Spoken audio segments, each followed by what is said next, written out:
Seguimos con la tarde y hablamos ahora de Brasil, porque a la polémica crisis que atraviesa el gobierno de Dilma Rousseff se suma la portada que la revista británica The Economist le ha dedicado a la mandataria. La publicación, titulada Hora de irse, señala que Rousseff ha perdido toda su credibilidad, en especial tras nombrar al investigado exmandatario Luis Ignacio Lula da Silva como ministro de la presidencia. El artículo establece 3 formas para que la presidenta abandone su cargo.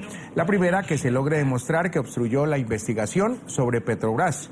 La segunda, que el Tribunal Electoral de Brasil convoque a una nueva elección. Y por último, la que consideran más rápida y efectiva, que Rousseff renuncie a su cargo antes de ser expulsada. Acuerdo ambicioso, abrangente, equilibrado con la Unión Europea.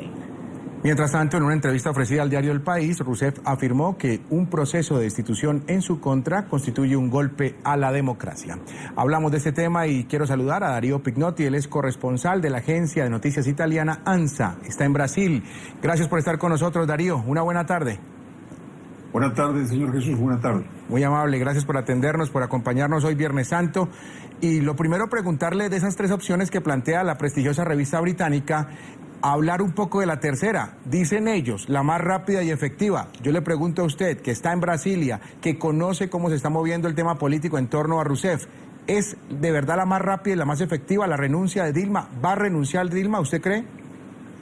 Es la más rápida en términos legales, jurídicos, pero la menos improbable. Usted citaba una entrevista que la presidenta ofreció ayer a 6 corresponsales, entre ellos el que le habla, y en los momentos más intensos, en los momentos más enérgicos de la entrevista, que duró 106 minutos, fue una entrevista prolongada en el 3er piso del Palacio del Planalto, la sede del gobierno, fue cuando ella reiteró varias veces que estaba completamente fuera de su órbita esto de dejar el gobierno, de renunciar. Y el argumento esbozado por la mandataria es que esa sería, desde su punto de vista, obviamente estamos refiriéndonos a un escenario político absolutamente polarizado, en la opinión de la presidenta se trataría de una trampa por la cual la oposición querría presionarla y de ese modo evitar el proceso del impeachment. Y aquí surgió otra de las preguntas que fueron formuladas durante aquel encuentro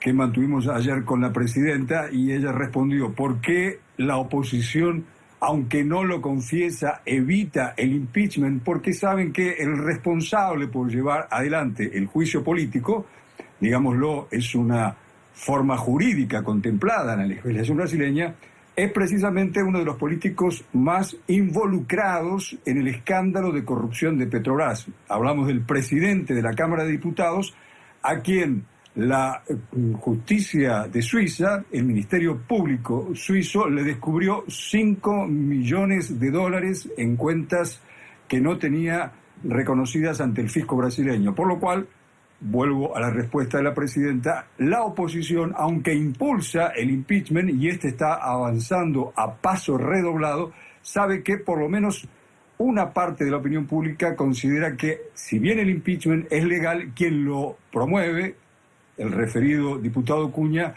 no tendría valores, estatura ética para llevarlo adelante. Claro, Darío, eso quiere decir, y teniendo en cuenta que usted tuvo la oportunidad de verle la cara a la presidenta brasilera, ella va a enfrentar esto hasta el final, se la va a jugar hasta el último día y afrontándolo desde la silla presidencial.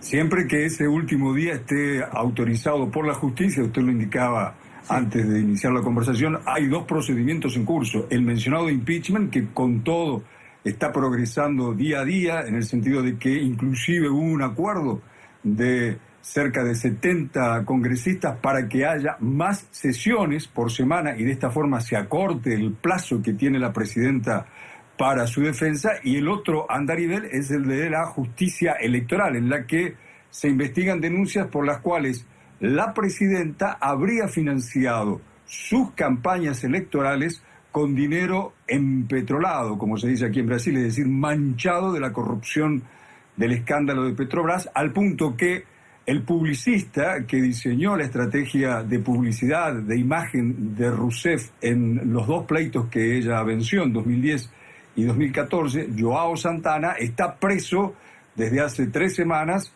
en una cárcel del sur brasileño a la que fue ordenado ser trasladado por el juez Sergio Moro, el popular magistrado a cargo del proceso por el aquí llamado escándalo del Petrolão, escándalo por la corrupción en la estatal petrolera Petrobras. Darío, le pregunto por la calle, ¿cómo está la gente en Brasilia, en Sao Paulo, en Río de Janeiro, teniendo en cuenta que ya estamos a pocos meses, a pocos días, diría yo, unos 2 meses, 3 meses de las Olimpiadas? ¿Cómo está Río de Janeiro? ¿Cómo está Sao Paulo y Brasilia? ¿Va a haber más movimiento en la calle en estos días?